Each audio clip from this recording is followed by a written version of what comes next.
네, 수업 시작하겠습니다. 우리가 지난 시간까지 당 중심의 동아시아 질서가 어떻게 확립되었고 그 과정에서 이제 동아시아 문화권의 공통 요소라고 하는 유교와 불교, 율령 등이 이 당에서 이제 형성이 돼서 주변 지역으로 전파가 되었다고 이야기를 했었죠. 그래서 그 매개체가 되었던 것이 바로 한자고요. 그래서 한자를 매개로 율령, 국가를 다스리는 데 필요한 법과 제도, 그리고 유교, 각국의 통치 이념이 되었죠. 자, 그리고 불교, 일상생활과 그리고 정치적인 측면에서도 큰 역할을 했었던 이 불교가 이제 전파되는 과정을 살펴봤는데요. 자, 이번 시간에 우리가 배울 내용은 어느 부분이냐면 강력한 국력을 자랑했던 당나라가 이른바 안녹산과 사사명의 난, 줄여서 우리가 흔히 안사의 난이라고 이제 많이 하죠. 그 안사의 난 이후 몰락의 길을 걷습니다. 그래서 이제 안사의 난 이후 이제 각종 위협과 반란에 대처하기 위해서 당나라가 이 절도사라고 하는 일종의 이제 군사령관인데요. 이 절도사들에게 지방의 행정과 군사권을 맡기게 되면서 결국 당나라는 갈기갈기 찢어지고 맙니다. 그래서 결국 여러분 이 절도사, 안사의 난 이후 절도사의 횡포 속에서 당은 결국 멸망했고요. 그 결과 중국은 다시 여러 갈래로 피자 조각처럼 쪼개지고 말았습니다. 이렇게죠. 네, 여러분 여기 보시면 잘 보이지 않겠지만 5대 10국이라고 나와 있습니다. 자, 당 멸망 이후 다시 중국의 여러 개의 국가로 쪼개지고 말았죠. 그 중에서 주도권을 잡았던 건 5개, 화북 지역에 있었던 5개의 왕조인데요. 양당, 진, 한주, 앞에 후주, 이렇게 앞에 이제 후자 붙어서 후량, 뭐 후당, 후진, 후주 뭐 이렇게 부르는데요. 그래서 5대, 남쪽에 있었던 10개의 나라, 이렇게 해서 5대 10국씩이라고 부릅니다. 그래서 일단 우리가 이번 시간에 다룰 부분은 당이 멸망하고 나서 잠깐의 5대 10국의 혼란기를 거쳐서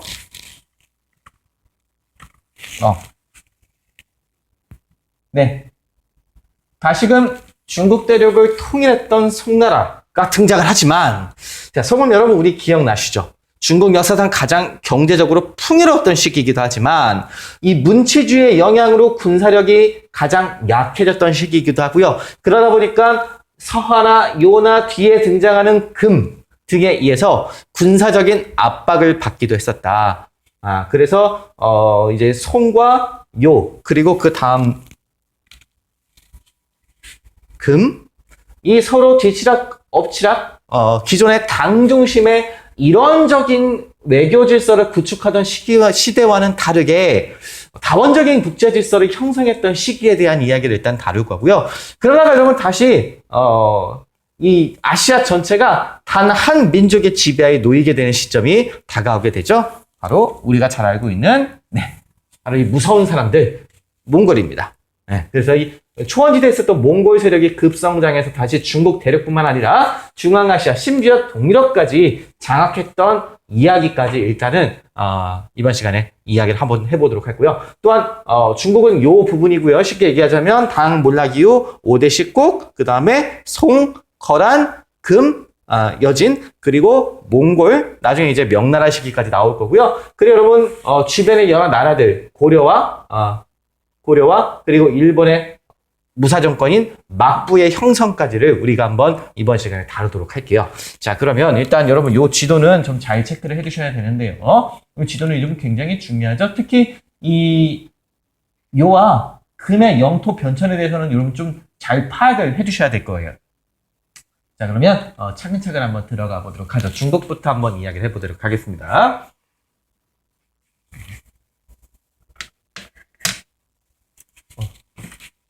펜이 다 어디 갔지? 잠깐만요. 아니, 펜을 누가 빼갔나? 여기 있구나. 미안합니다. 됐어요. 자, 그럼 먼저 한번 봅시다. 자, 5대 10국. 절도사의 쿠데타들이 빈번하게 이어지는 가운데 왕조 교체가 잇따랐죠? 5대 19. 자, 그래서 최후의 승리자는 양당 진한조 5대의 마지막이었던 후주라고 하는 국가의 절도사였던 군인이었던 조광윤이라는 사람이 최후의 승리자로 남게 돼요. 그래서 조광윤이 송이라고 하는 나라를 이제 건국하게 되죠. 그럼 여러분 이제 조광윤, 송태조가 무슨 생각을 했을까를 생각해 보시면 돼요. 이게 무슨 얘기냐면, 여러분 진나라가 굉장히 가혹한 법과 정치를 실시한 가운데 그 반작용으로 급속도로 멸망했던 사실을 한나라는 봤었죠. 그래서 한나라는 법과 사상을 실질적으로 이용하긴 이용했습니다만 법과 말고도 보다 인자한 얼굴을 내밀었죠. 그게 바로 유교사상이었어요. 여러분, 앞사람이 망한 걸 보고 반성을 하기 시작한 거죠. 송태조도 마찬가지였어요. 야, 절도사, 이 군인들이 이렇게 세력을 떨치도록 냅두면 나라가 망가진다. 자, 황제인 나를 중심으로 강력한 중앙 집권 국가, 이른바 황제 독재 체제를 구축해야 될 필요성이 있어. 자, 그래서 생각한 것은 이 절도사, 군인들의 힘을 약화시킬 필요가 있었던 거죠. 그래서 송의 정체성이죠. 그래서 여러분, 우리나라와 중국에서 굉장히 강하게 드러나는 사상인데요. 다름 아닌 문치주의입니다. 자, 문치주의 뜻이 뭡니까? 학문으로 통치한다. 공부를 한 사람들, 특히 이제 여기서 공부라 하면 유학을 의미하죠. 유학을 공부한 이 문신들에게, 학자들에게 국가의 운영을 맡기는, 그러니까 이 유학을 공부한 문신들이 이 강력한 황제를 뒷받침하는 그런 체제를 결국 구축을 하게 됩니다. 그래서 이 문치주의는 이 학문과 사상면에서의 발달을 결국 가져왔지만 반작용으로 결국 이 군사력의 허약이라고 하는 그런 문제점을 결국 도출해내기도 했었죠. 네, 그래서 절도사가 갖고 있었던 군사권과 행정권을 몰수해버렸고, 네, 문신으로 그 자리를 대체해버렸습니다. 그리고 이 황제의 독재체제를 뒷받침하기 위한 굉장히 뛰어난 인력들이 필요했겠죠? 네, 그 인력을 어떻게 충원했냐? 당연히 과거제죠. 근데 여러분, 여기서 중요한 이 수나라 때 시작된 이 과거제가 송나라 시절에 들어서 더욱더 가다듬어지는데요. 거기에 굉장히 중요한 역할을 했던 제도가 바로 뭐냐면, 이 송나라 때는요, 과거 시험에서 마지막 한 단계를 더 만들었어요. 그러니까 예를 들어서 여러분, 예전에 과거 시험 어떻게 진행되냐면, 전국 단위로 각 지방에서 지방 대표를 선발해요.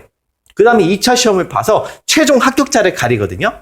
근데 최종 합격자가 가려지고 난 다음에 송은 최종 합격자들을 대상으로 시험을 한번 더 쳤어요. 그걸 누가 주관했느냐? 황제가. 그 시험은 또 어떤 시험이었느냐? 합격자들 간의 등수를 결정하는 이른바 순위 결정전이었고, 그걸 황제가 주관했다는 것이죠. 이게 어떤 의미가 있다고 그랬죠? 여러분 생각해 보세요. 내가 1등으로 뽑혔어. 내가 3등이 되었어. 근데 이 등수를 결정해 준 게 바로 누구냐면 성적을 매기는 게 다름 아닌 황제입니다. 이게 얼마나 영광입니까? 아, 폐하께서 나를 친히 수석으로, 장원으로 1등으로 뽑아주셨다. 아, 내가 이 은혜를 어떻게 보답해야 될까? 내가 보답할 수 있는 방법은 황제 폐하를 위해서 전력을 다해, 성심을 다해 보필하는 것이다. 라는 생각을 갖게 만드는 것이죠. 그게 바로 전시입니다. 그래서 이 전시 체제를 정비해서 과거제를 통해 유교적 소양과 마인드를 갖춘 인재들, 그 사람들 여러분 우리 뭐라고 하죠? 송대의 지배층? 사대부. 자, 여러분 이 사대부 무슨 뜻이라고 했어요? 사대부.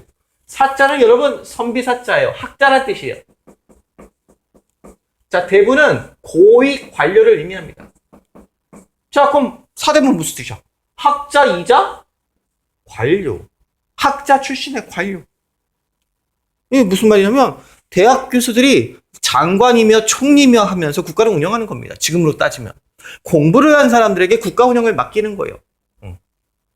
자, 그러한 이 중국과 우리나라에서 찾아볼 수 있는 굉장히 독특한 제도는 바로 이 과거제 때문에 결국 만연된 것이다. 그래서 고려 말의 신지사대부, 조선의 양반이 되는 그런 사람들, 그 사대부가 바로 이런 뜻을 갖고 있다라고 생각하시면 될 것 같아요.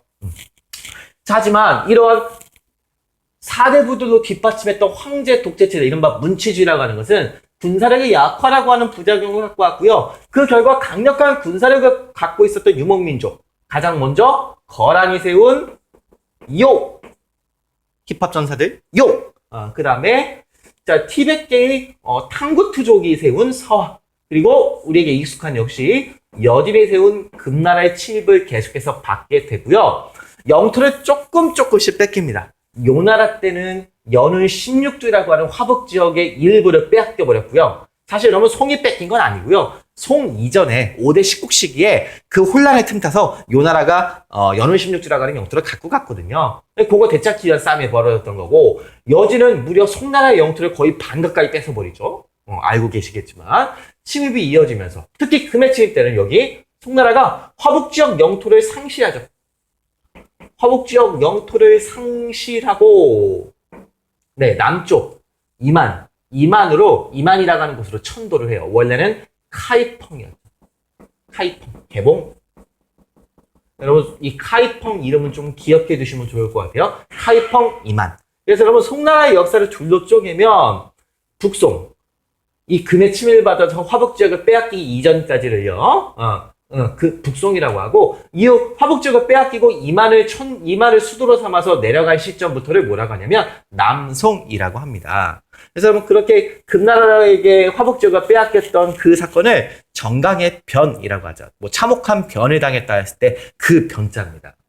네, 그래서 우리가 일단 송나라 이야기를 한번 해봤는데요. 그 다음에 이 송나라와 계속해서 대립했던 두 개의 유목민족이 있죠?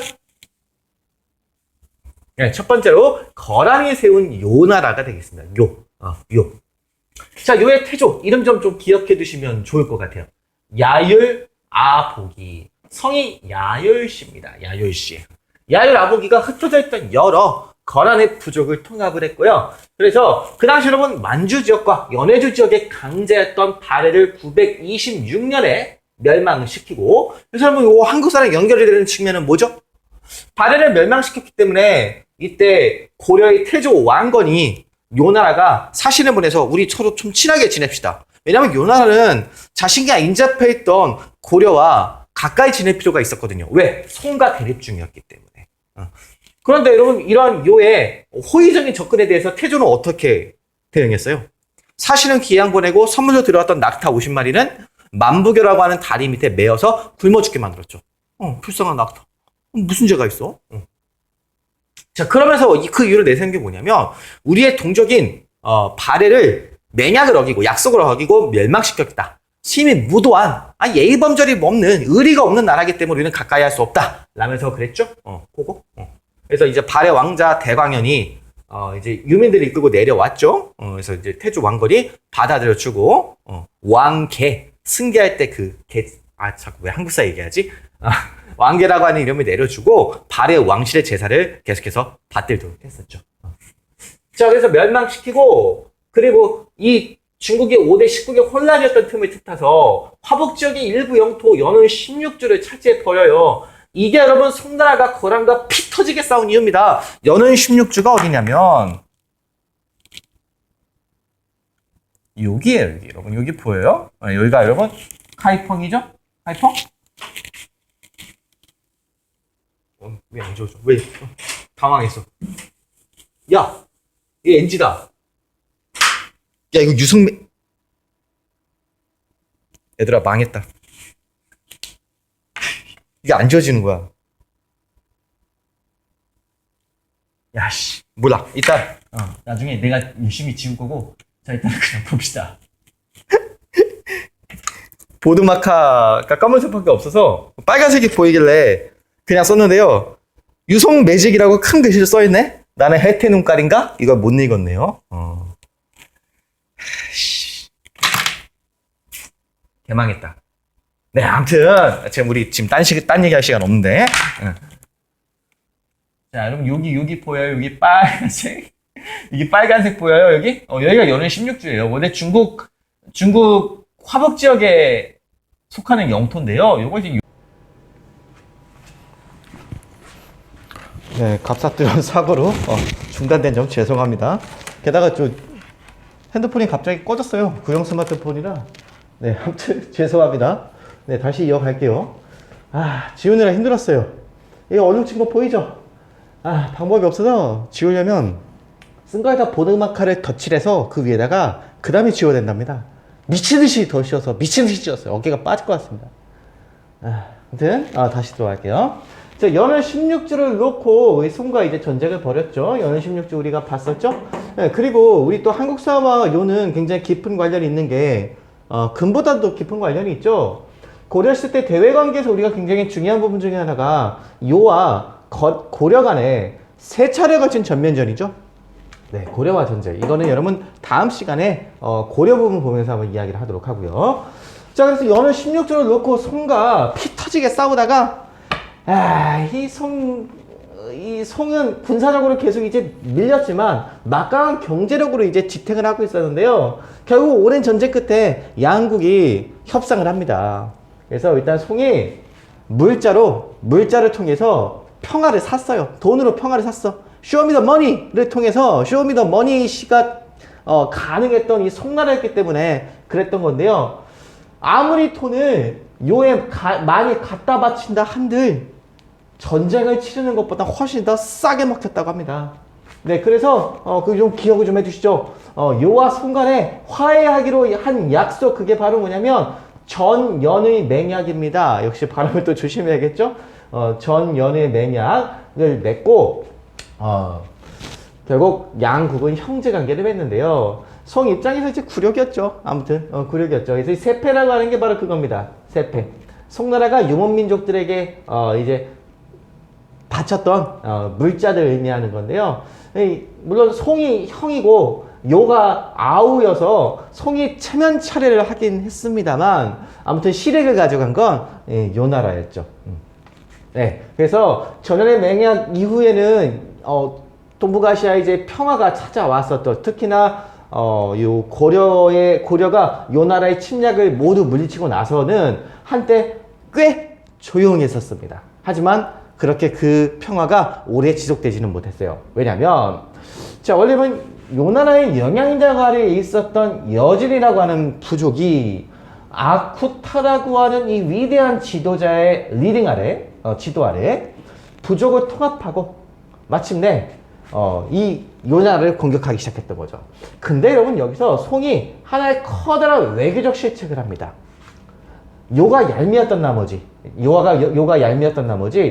금과 힘을 합쳐서 요를 공격했어요. 거기까지는 좋았어요. 아무튼 요가 멸망해버렸으니까, 쫓겨나 버렸거든요. 요가 멸망해버렸으니까. 근데 문제는 뭐가 문제였냐면 허약함을 알게 된 거죠. 무슨 허약함? 금이 송나라 연합하면서 송나라가 군사적으로 굉장히 허약하고 정치적 기강이라든가 사회적 기강도 내가 생각했던 것보다 훨씬 더 문란하다는 것을 깨닫게 되었어요. 그래서 그 틈을 타서 요를 정복하고 나서 송의 화북 지역을 공격해 들어가 버립니다. 송은 그 공격을 결국 막지 못했고 화북 지방을 빼앗겼어요. 빼앗겨 버렸어. 그리고 아까 말했던 대로 임안이라고 하는 곳으로, 여기로 수도를 옮겼던 거죠. 네, 그래서 여러분 이때 송나라의 황제였던 휘종과 흠종이 포로로 잡혀버리는데요. 그 사건은 아까도 말했다시피 정강의 변이라고 이야기를 합니다. 네, 그래서 여러분 요 나라 때는 송나라는 그나마 체면치레라도 했죠. 형제관계였으니까. 근데 그것도 아니었어요. 금나라 시대는 말 그대로 송나라는 금과 군신관계, 황제국 대 신하국 관계를 맺게 됐던 겁니다. 그래서 이 금은 요보다 훨씬 더 강력한 영향력을 동북아시아에 자랑했어요. 요는 송도 완전히 굴복을 못 시켰고 고려도 더더군다나 굴복을 못 시켰는데 금은 고려의 사대도 받았고 남송의 사대도 받았거든요. 그래서 금나라 지도 다시 한번 볼까요? 네, 요 넘어간 시점 여러분 요 다시 한번 확인해 주셨으면 좋겠어요. 원래 거란의 영향력 아래 있었던 여진의 세력이 급성장해서 자, 여기 송나라가 갖고 있었던 화북 지역을 빼앗아 버렸죠. 송은 남쪽으로 내려가 버렸어요. 그죠? 요 지도, 요 나라가 요 만주 지역을 차지하고 있었던 시점의 지도와 잘 비교해서 살펴보시도록 합니다. 네. 그 다음에 여러분, 요와 금만큼은 아니지만 동시대에 존재했던 또 하나의 민족이 하나 있습니다. 그게 바로 탕구토족이라고 하는 티벳계 민족인데요. 위치가 여러분 여기에요, 여기거든요. 티벳계 민족인데, 물론 여러분 토번도 티벳계입니다. 서화도 역시 티벳계고요. 네, 이 탕구토족이 건설한 이원호라고 하는 사람이 건설한 국가인데요. 참고로 이원호는 굉장히 이제 용모가 빼어나고 능력이 출중한 사람이었다고 하는데, 이 서화의 건국자이기도 하고요. 죽음이 굉장히 비참했어요. 어떻게 죽었냐면 자기 아들의 부인 있죠? 그러니까 자기 며느리를 빼앗아서 자기가 가졌는데 열받은 아들이 살해했습니다. 물론 거기에는 정치적 투쟁도 정치적으로 이제 내부 갈등이 있었고 그런 것들이 원인이 되긴 했습니다만 이제 비극적으로 죽었어요.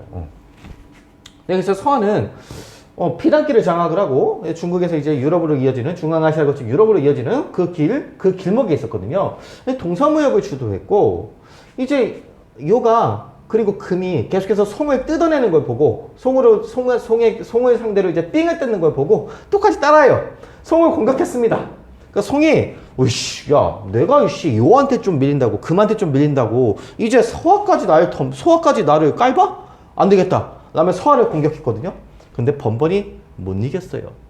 송의 군사적 허약함이라는 게 이 정도였거든요. 그래서 어쩔 수 없이 이번에도 쇼미더머니 버튼을 꾹 송나라가 눌렀죠. 역시 서하에게도 세패를 제공을 했습니다. 네, 그 밖에 뭐 불교, 숭상, 서하 문자 사용인데 여러분 여기서 또 우리가 체크를 해야 될 부분이 바로 뭐냐면 요 문자예요, 문자. 서하 문자.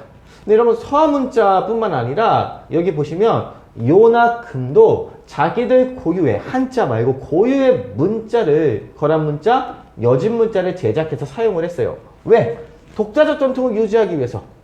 뭐에 대항해서? 강력한 영향력과 매력을 가진 수준 높은 문화, 중국 한족의 문화에 동화되어서 자신들의 정체성을 상실할까봐 너무 두려웠던 거죠. 그래서 자신들 고유의 문화를 간직하고자 이렇게 각각 고유의 문자를 제작했지만 지금 사용되고 있지는 않죠. 그 밖에도 이 독자적 전통의 유지와 관련된 이야기를 조금만 더 해볼게요. 이 요와 금에서 상당히 중요한 부분인데요. 이 요와 금은 각각 화북지역의 일부를, 화북지역 전체를 다스렸던 국가죠. 화북지방의 일부, 연운 16주, 화북 전체. 그러니까 한족을 통치했던 국가들이에요. 그러니까 이 사람들 고민이 5, 16국 시대 여러분 호한융합 기억나죠? 그죠? 소수의 유목민족이 다수의 한족을 통치하는 과정 속에서 생겨난 현상들, 새로운 사회적, 문화적, 정치적 제도라든가 그러한 현상들이 나타났던 거. 우리 그 호한융합이라고 하잖아요. 그런 것처럼 이 사람들 고민을 했던 거예요. 고민을 했던 겁니다. 유목민과 한족을 어떻게 통치할 것인가 고민을 했던 것이죠. 그래서 너무나도 다른 사람들이었기 때문에 유목민과 한족은 고민한 나머지 요와 금은 각각 북면관제도 남면관제도 맹한 모국제라고 하는 제도를 통해서 그 고민을 해결합니다. 자, 일단 여러분 북면관제도는 뭐냐면 거란과 여진 등등 유목민족을 통치하기 위해 실시한 제도가 되겠고요. 남면관제도는 한족 대상이었습니다. 한족을 통치하기 위해 만들어낸 제도가 되겠고요. 마찬가지입니다. 금나라 역시 한족들은 중국 고유의 군현제, 여기서 이제 금나라 시절은 주현제라고 불렀는데요. 군현제를 적용해서 통치했던 반면 여진족들에게는 여진족 고유의 이른바 맹한 모국제를 통해서 통치를 했었죠.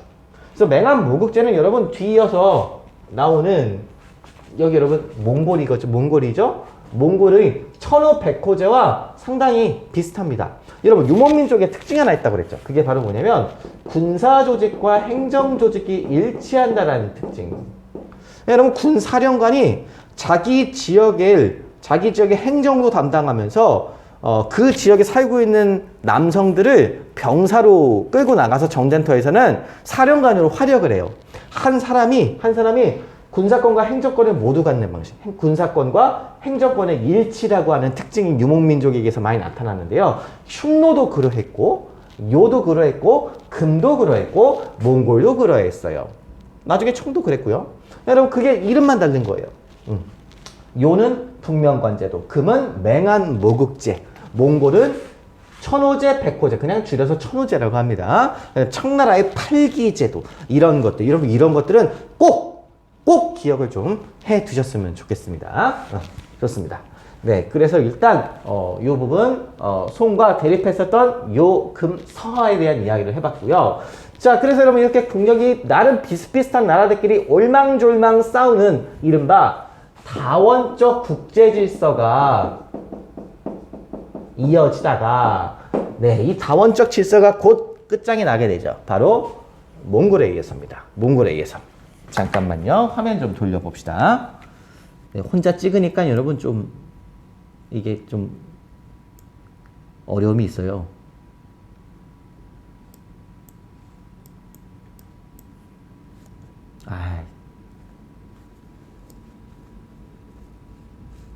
됐죠? 잘 나오겠지? 네. 화면에 잘 담아졌네요. 네. 그럼 이제, 몽골 이야기를 한번 가보도록 하겠습니다. 자, 몽골은 어디 있던 사람들이냐? 이 지도에서 한번 보시면, 여기 보여요, 여러분? 여기? 네. 몽골 초원지대. 금나라가 떵떵거리면서 중국 때리고 호령할 때, 몽골에서는, 이 몽골 초원지대에서는 이 수많은 몽골 부족이 서로 나뉘어져서 대립하고 전쟁을 하고 서로 약탈을 하고 있었어요. 그래서 금나라는 자 이렇게 여러 개의 부족으로 쪼개져서 대립하고 있는 몽골이 통일돼서 강력한 힘을 갖추지 못하도록 하기 위해서 서로 이간질을 많이 시켰거든요. 자, 그런데 자 그러한 이간질을 결국 극복하고 흩어져 있던 대립하던 이 몽골 부족을 통일한 위대한 지도자가 나타나게 되죠. 그게 바로 우리가 잘 알고 있는 테무친, 나중에 칭기스칸이라 불리는 자였죠. 네, 몽골 제국의 건설자가 되겠죠. 자, 한번 보십시오.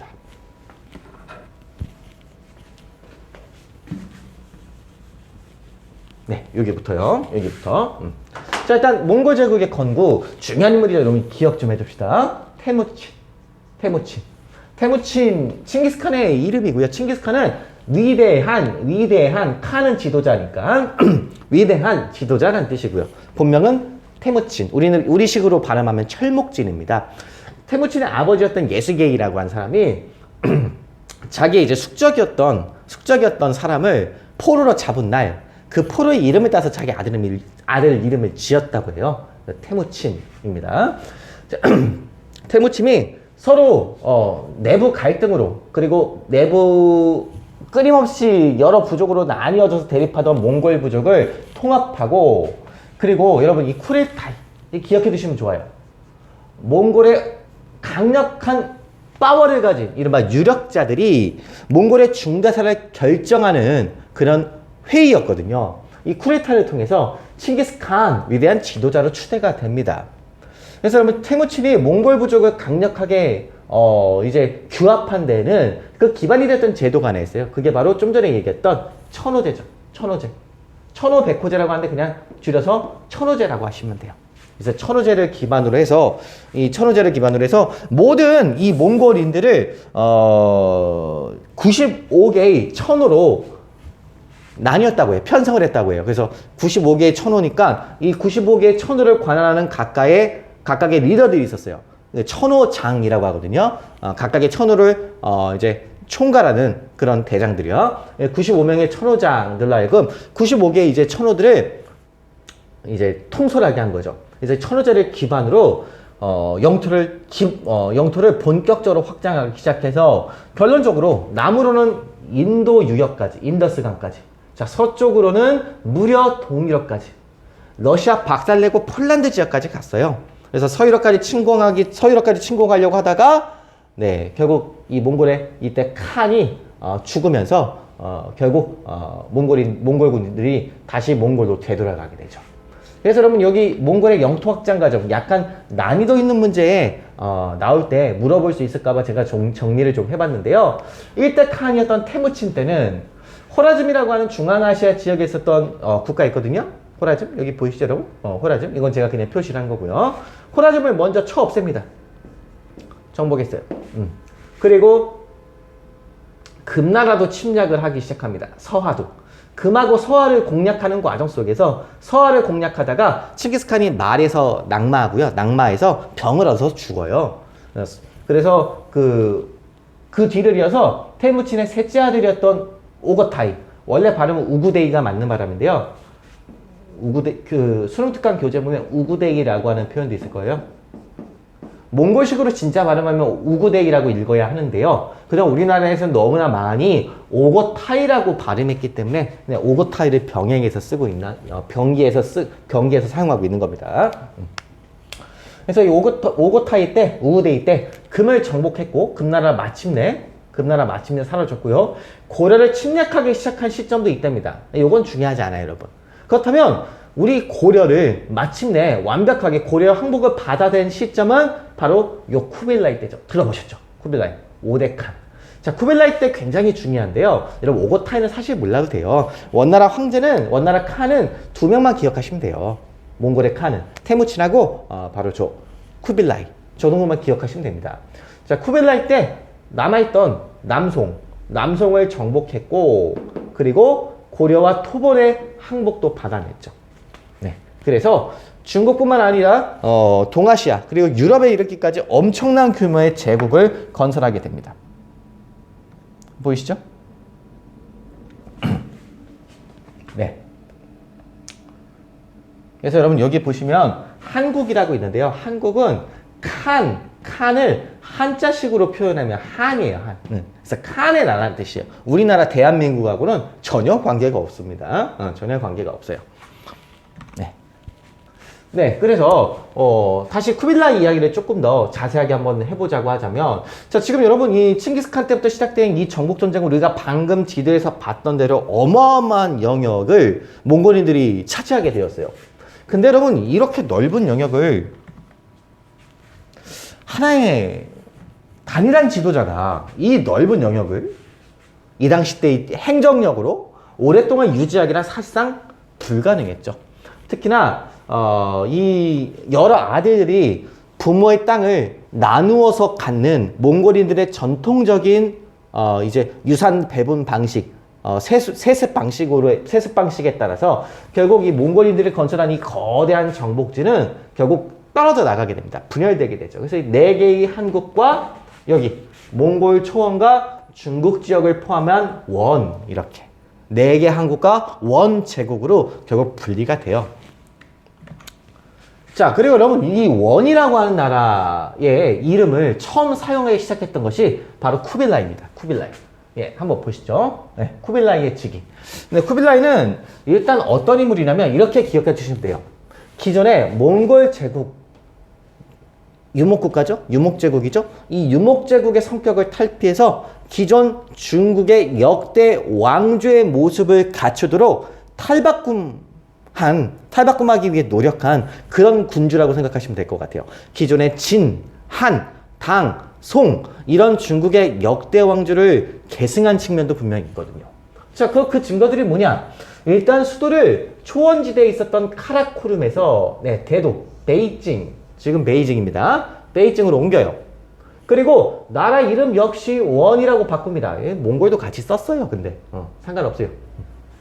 의미는 유목국가에서 중국 정통왕조로의 전환을 선언한 것이기도 했다. 그래서 여러분 이 쿠빌라이의 업적은 좀 잘 기억해 두시도록 합니다. 자, 그 밖에 일단 정복활동부터 한번 볼게요. 정복활동 한번.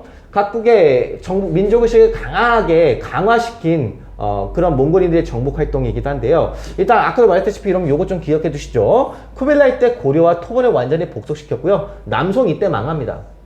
그래서 중국 전역을 지배. 여러분 이게 왜 중요하냐면 기존의 유목민족들이 중국의 일부 지역을 이제 차지하고 통치한 적은 있어요. 남북조 시대라든가 요라든가 금이라든가. 근데 중국 전체를 지배한 건 원나라가. 또 끊겼죠? 죄송합니다. 아까 말했죠? 이 폰이 갑자기 팍 나가가지고 제가 지금 사용하고 있는 폰을 찍었는데 한참 영상을 다 찍었거든요? 이미 수업 다 했어요. 다 찍었다 하고 가야지 하고 봤는데 부재중 전화가 와 있어요. 그럼 어떻게 되는지 알아요? 카메라가 꺼져요. 꺼진 카메라에서 혼자 실컷 얘기하고 있었어요. 다시요? 그지 같은 온라인 이거 언제 끝나냐? 많이 끝났습니다. 환장하겠어요. 불편한 게 한두 가지 아닙니다. 네, 방금 확인해보니까 여기까지 얘기했어요. 중국 전역을 지배한 건 원나라 때가 처음이다. 그래서 여러분 이러한 원나라의 침략이 당연히 다른 침략을 받았던 여러 민족들의 민족의식을 자극했죠. 가장 쉽게 우리가 기억나는 부분은 바로 고려겠죠. 고려에서는 단군의 민족의 시지로 인식하는 그런 역사인식이 발달했어요. 자, 그런 걸 뒷받침하는 책이 삼국유사와 제왕옹기였죠. 모두 단군의 민족의 시주로 설정을 했습니다. 예? 저 금방 끝나는데요. 8시 10분, 3시 10분부터 줌으로 수업해야 돼요. 아, 진짜요? 네, 아이고, 죄송합니다. 저 한 5분 만에 끝내면 안 될까요? 예, 죄송합니다. 빨리 끝낼게요. 네. 자, 그 밖에, 이 베트남에서는 대월사기를 편찬했고, 한자를 자기식으로 개량한 가나 같은 거죠? 쯔넘 문자가 제작되기도 했었습니다. 반면 일본은 태풍의 힘을 빌어 두 차례 몽골의 침입을 격퇴한 나머지 이런 생각을 하게 됐죠. 역시 우리 일본은 신의 보살핌을 받는 나라야 라는 의식이 나타나기도 했었습니다. 자, 그래서 이런 침략을 결국 감행하는 가운데 각국에서 민족의식이 발달했고요. 자, 통치정책으로는 몽골 제일주의 이거 굉장히 중요하죠. 몽골인들, 300만 정도밖에 안 되는 몽골인들이 모든 정치적 군사적 특권을 독점하는 것이고요. 거기서 나름 이득을 봤던 사람들이 생목인들이죠. 눈에 색깔 있는 사람들, 주로 이슬람교도였고요. 이 사람들이 행정과 재정을 담당하면서 꽤나 높은 지위를 누렸다고 합니다. 자, 하지만 여러분 결국 이런 원나라의 전성기도 그렇게 오래 가진 않았고요. 왕위 계승의 불안정과 왕실의 사치, 그리고 교촌 안박으로 인한 재정적 혼란이 겹쳐지면서 결국 전국적인 농민봉기, 한족의 국가를 되살리려고 하는 움직임이 일어났고요. 그 농민봉기의 지도자였던 주원장에게 결국 멸망하게 되죠. 자, 그럼 마지막으로 이 몽골 시대의 역사적 의의를 한번 보죠. 네, 몽골 시기의 의의는 바로 그거예요. 유럽과 아시아를 경선하는 대제국이 건설됐고, 이 상업활동을 가로막는 모든 장애물들이 사라진 거예요. 국경, 서로 다른 나라 간의 전쟁, 서로 다른 화폐, 싹 다 사라졌고, 몽골은 이걸 뒷받침하는 제도도 마련해줬죠. 기업화되는 거. 역참제. 자기 나라 곳곳에 여행자들, 상인들이 쉬어갈 수 있는, 말과 더불어 쉬어갈 수 있는 그런 숙소를 만들어뒀던 거죠. 역참제 꼭 기억을 해두시도록 하고, 그 밖에 시박사라고 하는 기구를 통해서 무역을 관장했고요. 결과 해안가 도시, 항저우, 치안저우 등이 무역항으로 발달하기도 했었어요. 그 밖에도 이 원나라의 화폐로 교초가 발행이 됐는데요. 여러분 지금 달러화나 유로화 같은 건 전역에 통용이 되죠. 강대국 화폐니까. 유로는 뭐 나라의 화폐는 아니고 유럽 공통화폐지만, 근데 마찬가지예요. 강대국의 화폐는 원래 여러 지역에 유통되게 마련이죠. 자, 그 밖에 이렇게 물건이 왔다 갔다 하면서 그 물건이 담고 있는 그 지역의 문화도 같이 이동을 하게 돼요. 동서교류가 확대되는데, 특히 원나라는 상당히 타 문화나 사상에 대해서 개방적인 태도를 갖고 있었어요. 그 결과 여러 외래 종교가 유행하기도 했었고요. 또한 각 지역의 문물이 교환되기도 했었죠. 여기는 미안해요. 서아시아고 여기가 중국, 동아시아입니다. 일단 여러분 중국에서 서아시아를 거쳐 유럽으로 건너간 게 그 유명한 인쇄술, 전쟁의 양상을 바꿔놓은 화약, 유럽으로 하여금 대항해 시대를 열게 했던 나침반이에요. 이게 이제 그대로 유럽으로 건너가게 된 거죠. 반면 서아시아 지역에서는 이 원나라에게 어떤 영향을 주었냐면, 이슬람 지역은 여러분 천문, 역법, 수학으로 유명하죠? 천문학과 역법에 큰 영향을 주었고, 그래서 이슬람 역법의 영향을 받아서 원나라에서 수시력이라고 하는 단역을 만들기도 했었죠. 네. 일단 여기까지고요. 다음 시간에 마저 이어서 이 중국 주변의 한국과 일본의 역사적 흐름을 살펴보도록 하겠습니다. 중국 명나라가 아직 남아있긴 합니다. 네. 자꾸 끊겨서 얘기치 않게 죄송합니다.